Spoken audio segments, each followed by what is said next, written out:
Good evening, and welcome to the webcast from Evangelical Covenant Church headquarters. I'm Paul Hawkinson, the Director of Pensions, and it's my privilege to welcome you to this. We're grateful that you spent this time understanding a little bit more about the buyout offer that's been presented to you. I'm joined today by Nicole and Blake from Gallagher, who is our benefits consultant in this, really the broader reorganization process around the Covenant Pension Plan. So we're grateful to have you with us, and you will get to know them well through the 800 number in your offer packs. Heidi is here from National Covenant Properties, and Ann from Covenant Trust Company, both of whom are well known to many of you, and we're delighted that they are a part of helping you evaluate all the data that's in front of you. So welcome. I'm going to kick us off just by sharing a little bit of context as to why we are here. Most of you will know that as of 12/31/19, we received approval as of last gather to close the minister's pension plan. So as of 12/31/19 just ended, there will be no new entrants into this traditional defined benefit plan. And as a part of that, once you've made a decision to close a plan, we know that we're on the long march to winding down this plan over the next decades that lie ahead. And a part of that is a part of the next steps are very often offering buyouts to participants who are vested in a benefit, but who have been inactive in service. And so hence the reason for our time together today. So we have an approved pension amendment that opened up a window that provided for this one-time opportunity to take a lump sum buyout of your pension benefit. I want to remind you that this is a completely optional offer unless you have a buyout offer that is below $5,000 in value, where we would require you to take the buyout for administrative ease. This is a completely optional buyout. To be eligible for the buyout, you have to have been inactive in the Covenant Pension Plan for an extended period of time. So from the end of 2018 all the way until March of this year. And you cannot have turned 65. You have to be under the age of 65 by February 1st of this year. And just a reminder that some of you in the buyout offer are right in the process of turning 65. And so just a reminder that if you're under the process of applying for a pension benefit in the minister's pension plan, to the extent that you start receiving that benefit, you would no longer be eligible for this buyout. So that's just something to keep in mind. We've also accumulated a list of who those people are, and we've been proactive in trying to reach out to you so that you're aware of that dynamic as well. The last thing I want to say is that, again, it's an optional benefit.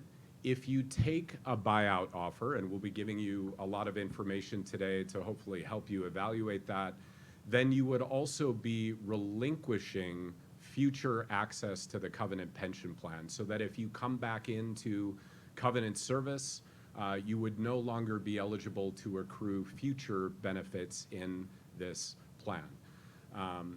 If you do not take a buyout, you retain full rights and privileges in the minister's plan in the future.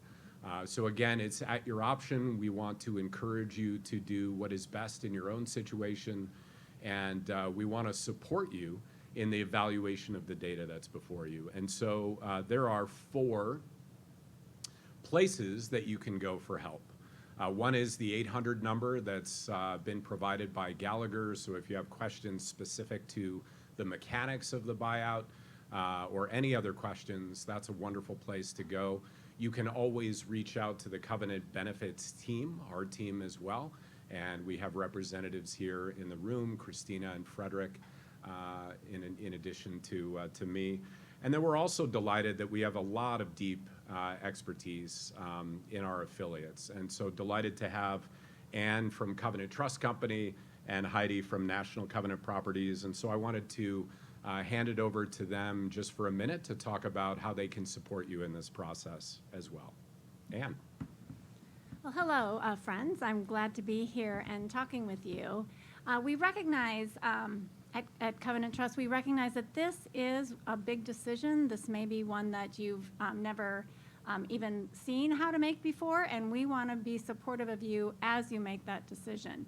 We want to help you make a decision that's in your best interest and in the interest of your family.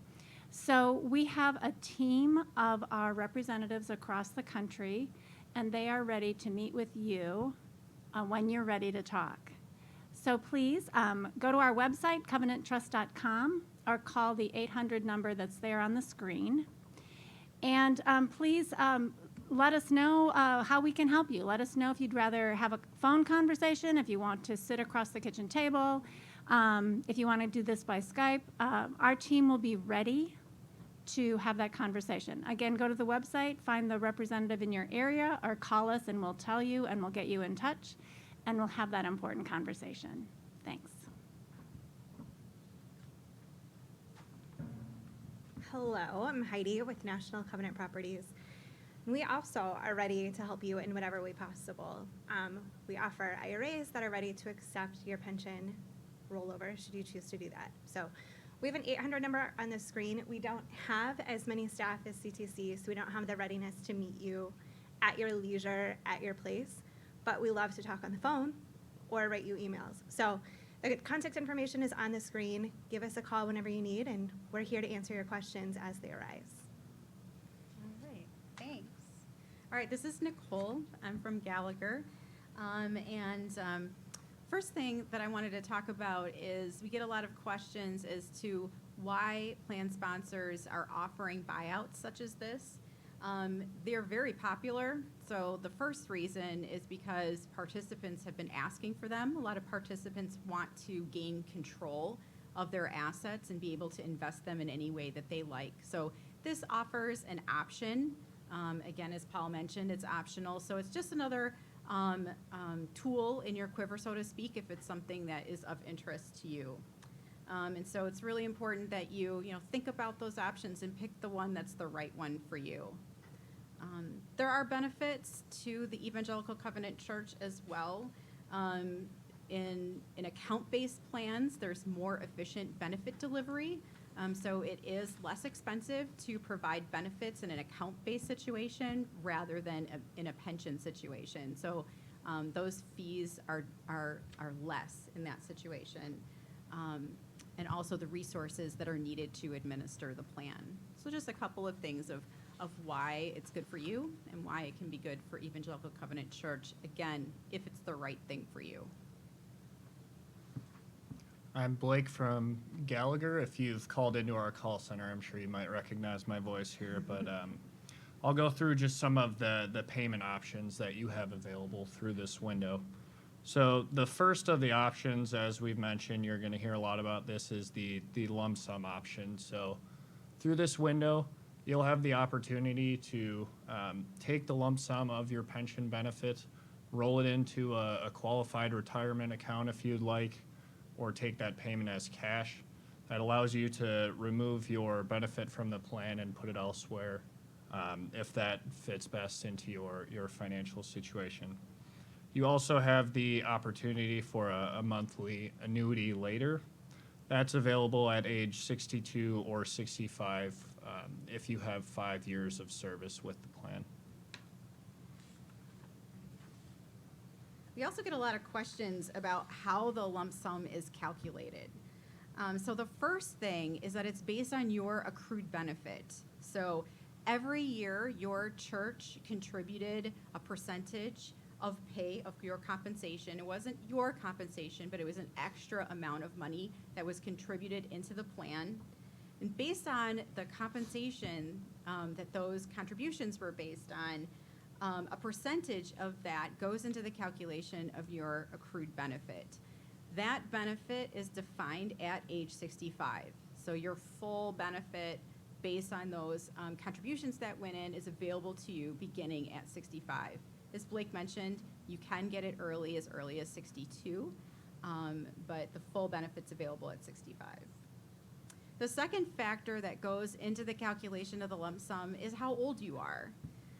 So the younger you are, the further you are away from that age 65, generally the smaller your lump sum is going to be. So sometimes we'll get people who have buddies and they'll be comparing their packages to one another, and they'll have similar accrued benefits at age 65, but the person who's younger will have a smaller lump sum. And that's because we want everyone who has the same history, the same types of accrued benefits at age 65 to have the same amount of lump sum at 65. So if I'm 45 years old, I have 20 years to invest that money to where it will be equivalent to the person who has a lump sum at 65. So it's very different from an account-based plan where each person had money that was contributed to an account and it grew with interest. This is very different than that. It's a lot more similar to a Social Security benefit. So the third factor is the interest rate that's used. And for this purpose, 6% was used as the assumed rate of return, which is very close to the rate of return that the pension plan itself has been earning historically over time.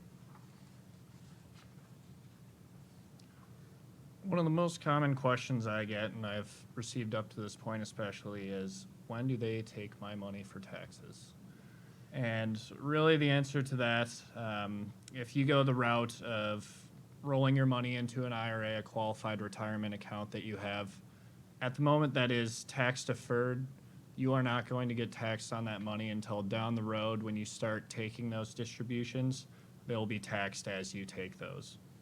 If you start your annuity payments now, think of that as your income. So each of those payments you're receiving every month, that's part of your annual income and will be taxed as so. If you take this benefit, take the lump sum as cash, this is where there are a few different tax implications that come along with it. The first is the federal tax withholding. So right off the bat, there's a 20% mandatory federal tax withholding. Think of that as more of a deposit towards your taxes. So depending on what tax bracket you fall into, especially after considering this lump sum into your income for that year, that will be used for your taxes. So whether you owe more or less, you'd either receive a refund or owe a little more money at that point. If you are under the age of 59 and a half, then there's an additional 10% penalty that is due. So this penalty isn't something that we take out on our side.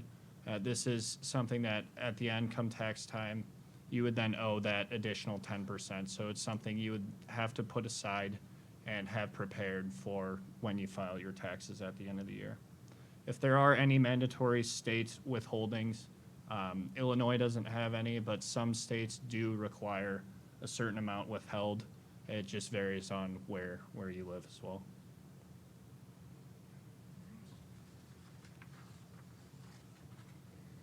One of the other questions that we get is about benefits that are available to a beneficiary or a spouse. So again, this is something that's very different from an account-based plan.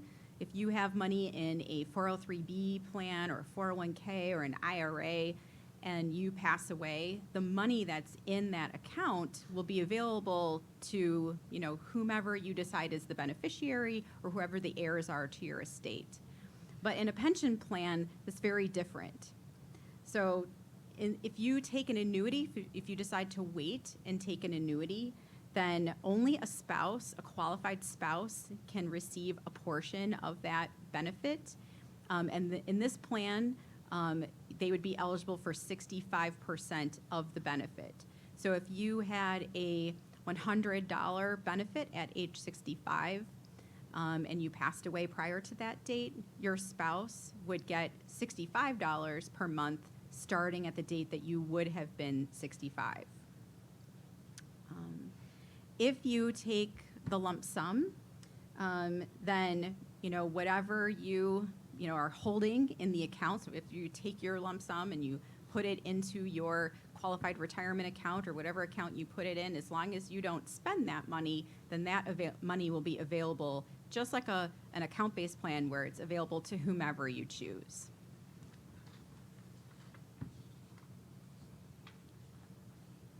So back on February 18th is when we mailed out the large election packets. That's where you should have had an informational packet and also an election form that you can fill out in order to take the lump sum. That's the form for both the rollover as well as the cash election. On March 5th, that's today, we're having the participant meeting. The notable date right after that you can see is on March 31st. That's the day we ask you get the forms in the mail. That's the deadline for the window itself. So just make sure if there's any planning going on, you're meeting with your financial advisor, try and get that all situated right before that date and get your form in the mail. If that's an issue, you still have to meet with someone, we can work with you on timing. Just give me a call at the call center and I can work with you and make sure that we get your form in. The next notable date is on May 18th when the actual lump sum checks will be mailed. They'll be sent out from here, so it should take about a couple weeks for those checks to arrive in the mail, and they'll be made out. If you select an IRA, for example, it'll be made out to your financial institution, and it'll say for the benefit of your name. If you elect to take a portion of that as cash, it'll be made out to you, but that'll be mailed to your home address, so then you could pass off that check to the institution if needed. All right, so this is our last slide of our pre-prepared information. It has the contact information at the call center. So that number is 833-228-6397. We are located in Minneapolis, and we're available 9 to 5 Central Time, Monday through Friday, not including any holidays. I'm not aware of any that are coming up. If you need to mail us something, there was a business reply envelope that was supplied in your election packet, but if for some reason you misplaced it, then the P.O. box to send any information to us via mail is shown on the slide here. I want to just offer a few. I've been talking to many of you directly, which has been actually really fun, just to walk through your own situations. A few things that come up.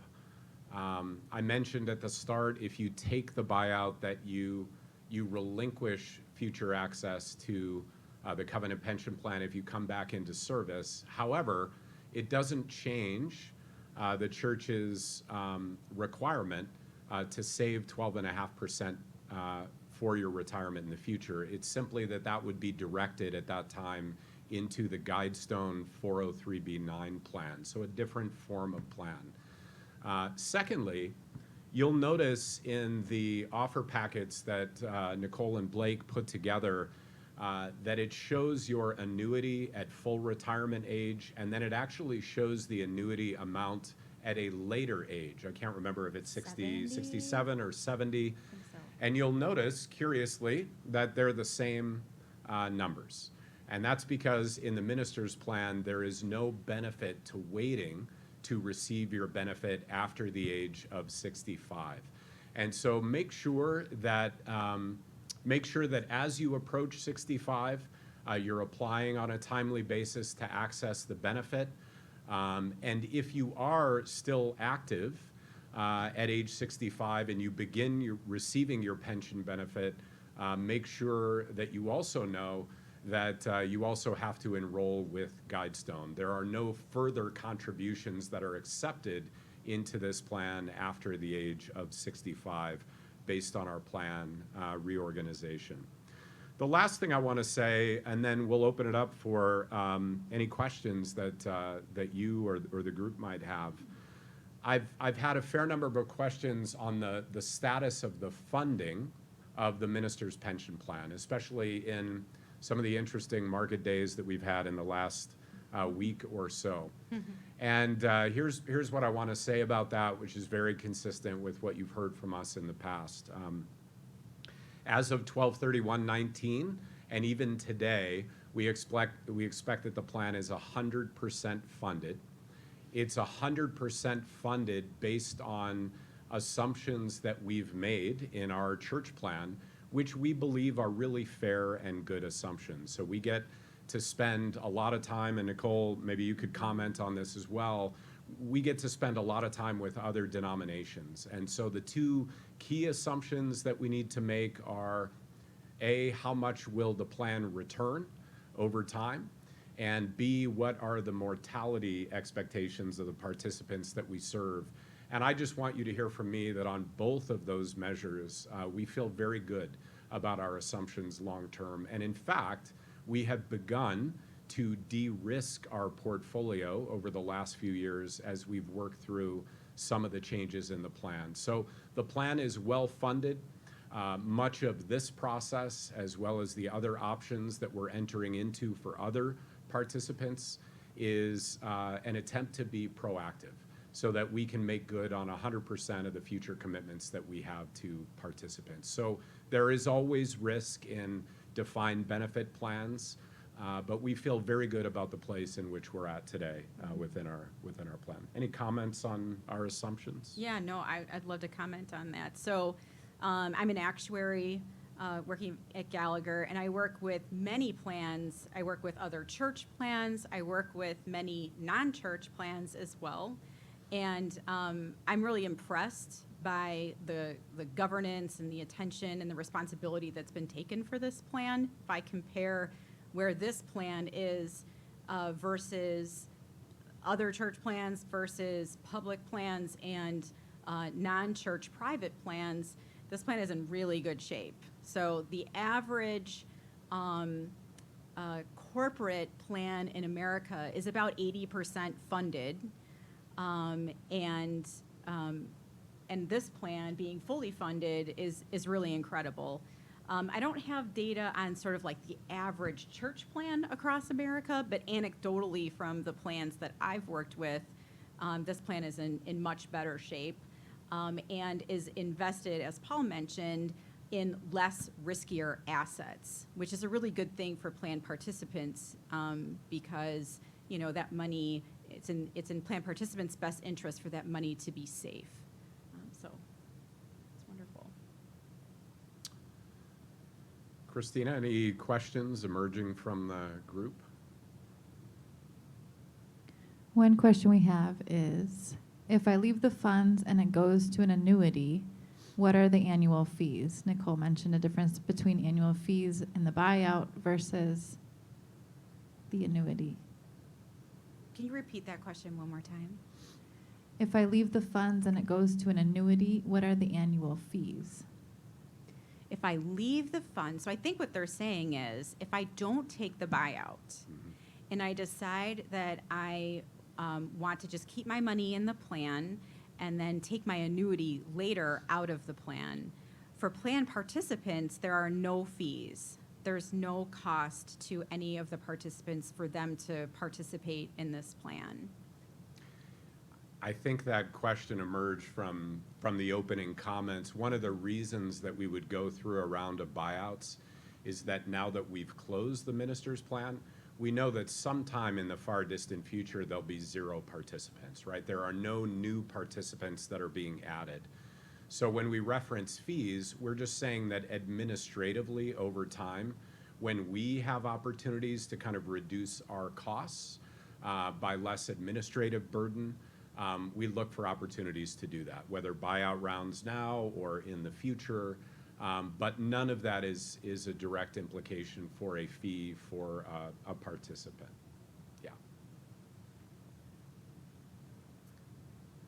The next question we have is, will the amount paid be the same as what is projected by the covenant? And can it ever decrease? So I'll interpret that question. So if your accrued benefit is $1,000 a month,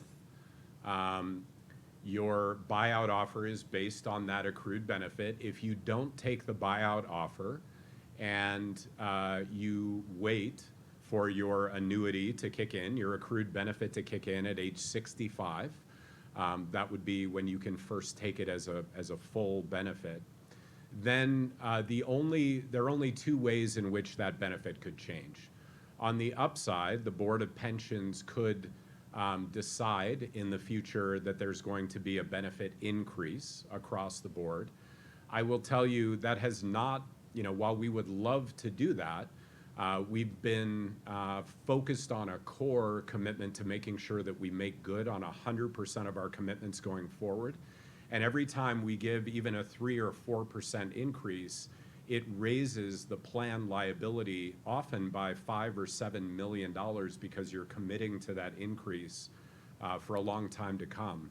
So there are no plans for benefit increases, but if the plan got to a position of a really solid funded status, that is always something that we evaluate as a board.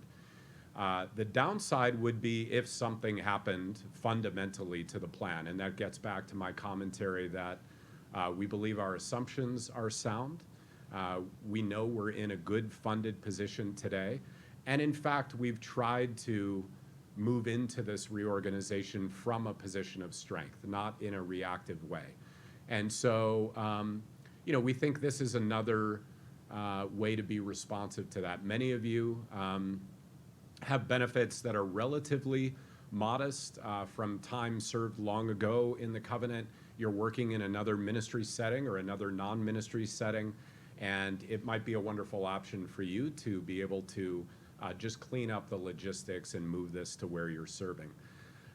So is there risk? Sure, there's risk in any scenario. If you take the buyout, then the funds are more at risk within your own control, right? So that's something to be considered as well.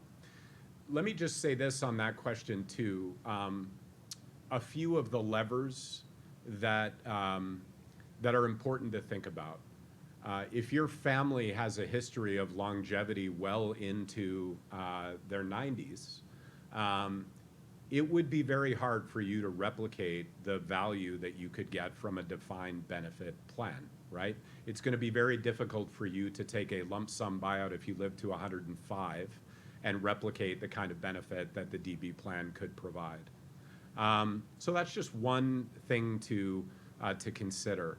On the other hand, obviously there are issues that go in the other direction. If you have a family longevity history that's much shorter, or if you're a single participant, right? If you stay in the minister's pension plan, you would not be able to access the 65% survivor benefit, and after you passed, that would be it for the promises of the plan. So those are a couple of other reasons why the lever might shift to a buyout being more attractive. Generally, if the buyout is larger and if you are closer to retirement and you are expecting that this covenant pension plan benefit would be the centerpiece of your retirement, if all of those things or any of those things are true, the bar for accepting a buyout should be higher. It should be a harder decision for you to make.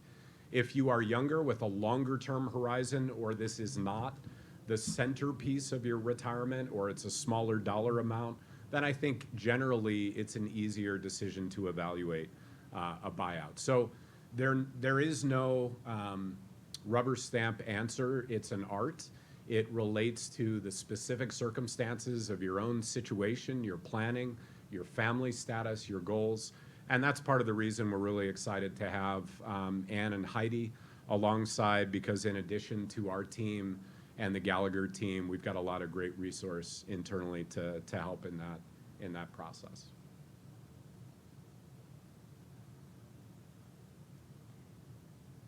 There's a question around clarity on how the buyout amount was calculated. It has to do with a mortality rate, and there's a question about clarity around what that means. Like, what is the average lifespan of a woman or a man? If you can speak into that some more. Yeah, thanks. I can do that. So first of all, the tables that we use are are governed by the Society of Actuaries, which is a really exciting group of actuaries who study mortality behavior. And they update these tables on an annual basis.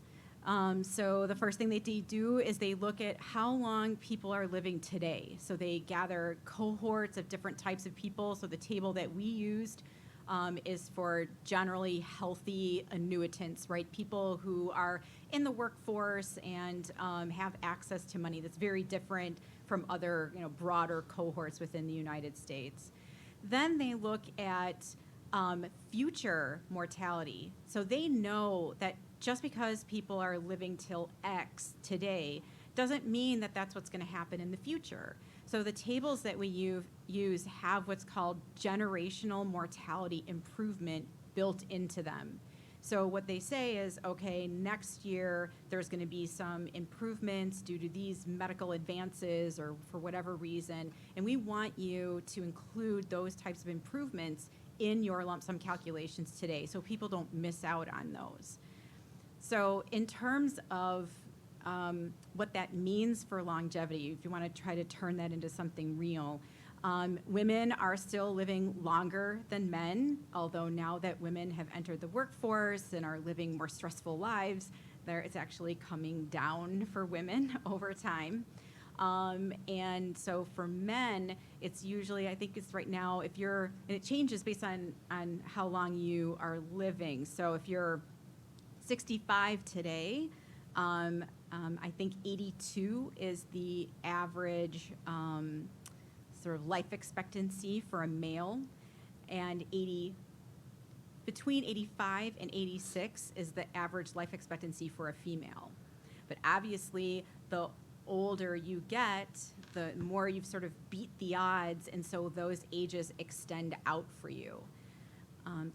The way that we do the calculations reflecting mortality is the tables that we use actually go all the way out to age 120. So there is each year a probability that you're going to survive to that year, and we use that probability to then figure out how much your payment would be, and then we discount that back to today using that interest rate of 6%. So our calculations are actually year by year going all the way out to that little piece of you that's still left at age 120. So what I've had some people do, work with a financial planner, or work with someone who has experience with spreadsheets and they love numbers.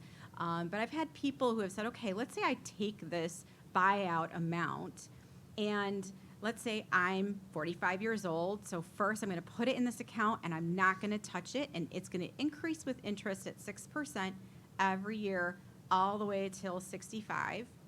Then at age 65, I'm going to start deducting from that an account an amount equal to my accrued benefit.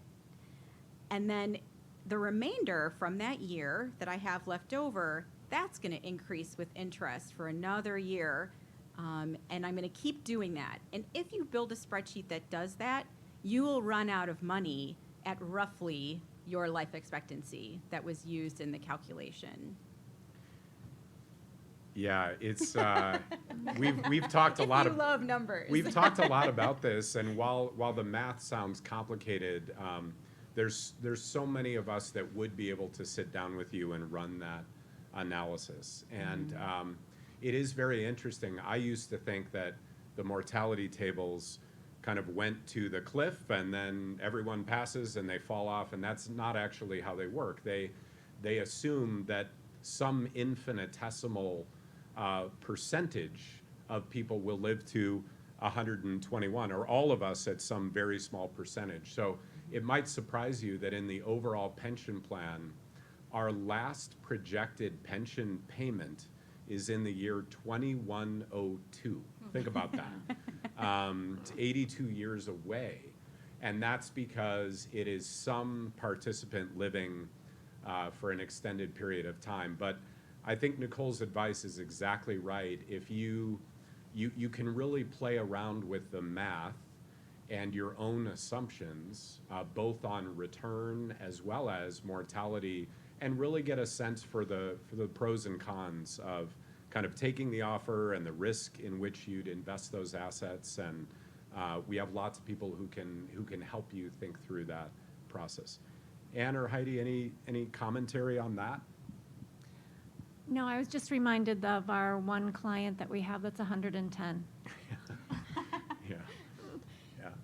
Yeah, it's interesting. People are, there are people who are living for a very long time. So in my family, you were talking about your health and your family history. I'm a relatively healthy person.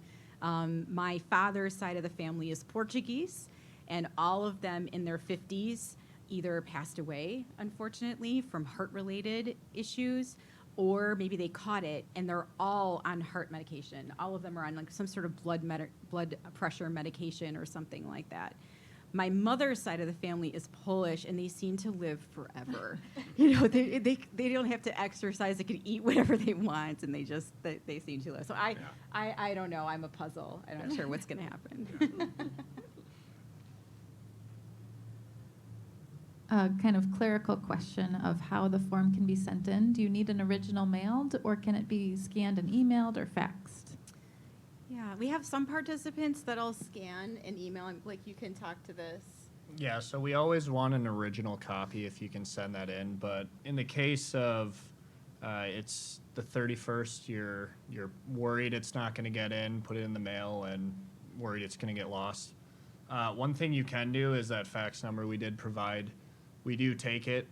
We can use it as a placeholder. Just record that you've sent in your election, and then we'll just watch for it to arrive in the mail. But we keep that. We need the original signature, but we can take it over email or fax too, just as a placeholder, and you can call and just let us know it's on the way, and we can help you with that.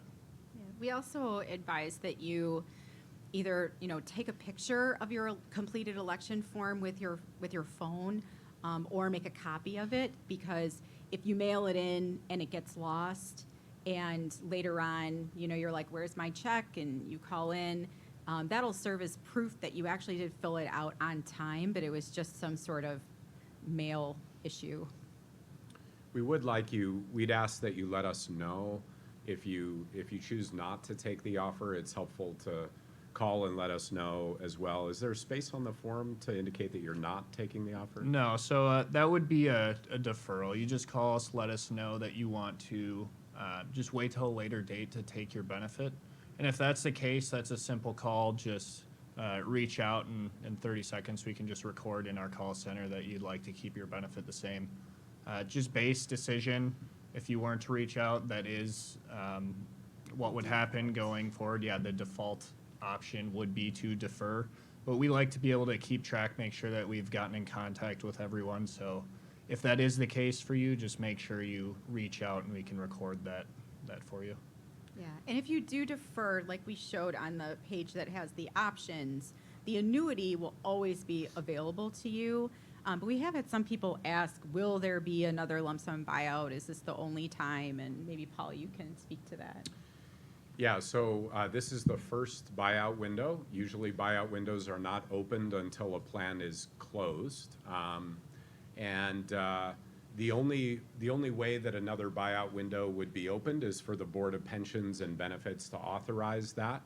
I think that's very likely at some point in the future, but there's no plan for another buyout window at this time. The other thing I want to mention on the form is that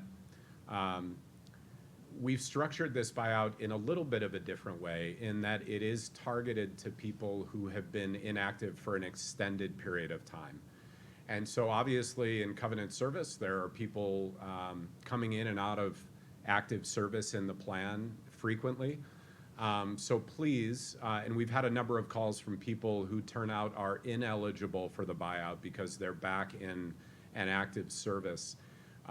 If you are back in active service under the plan, if for some reason you are not eligible relative to the criteria that are outlined in the buyout, please let us know that as well, because you're effectively representing that you're eligible.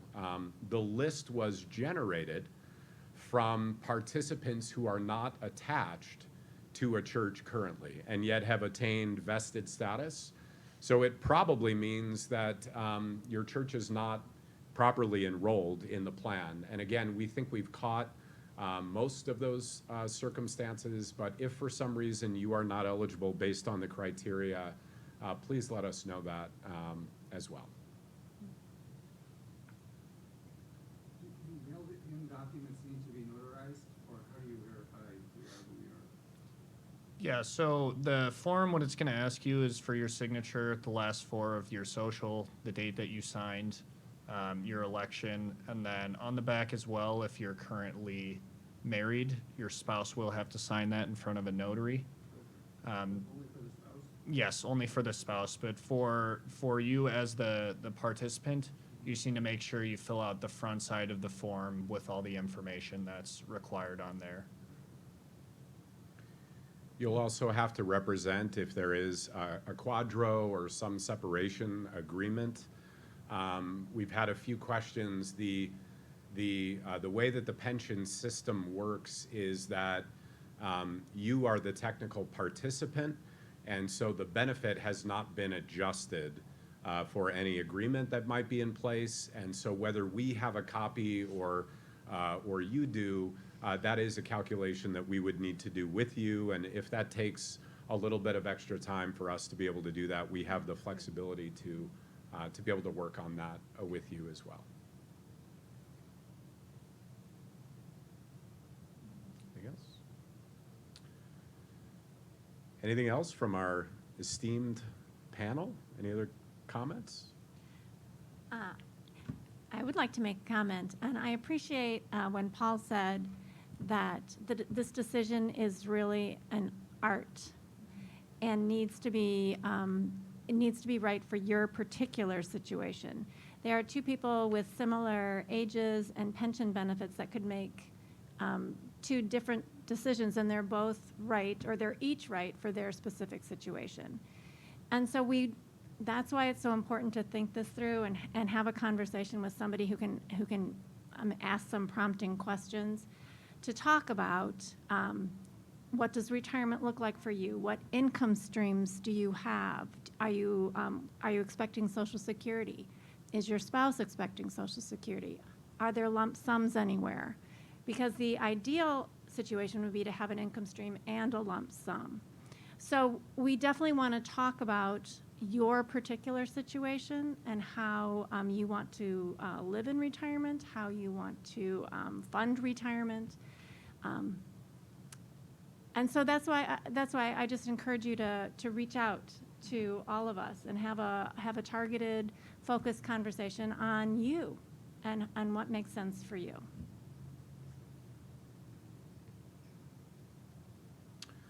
All right, well, with that, I want to thank you for spending a little time with us on a Thursday afternoon, and we're all here to serve you, as Ann said. So please don't hesitate to reach out, and we'll also be sending a link of this live stream out to all participants so that we extend it as much as possible. So peace on the night, and thanks for joining us.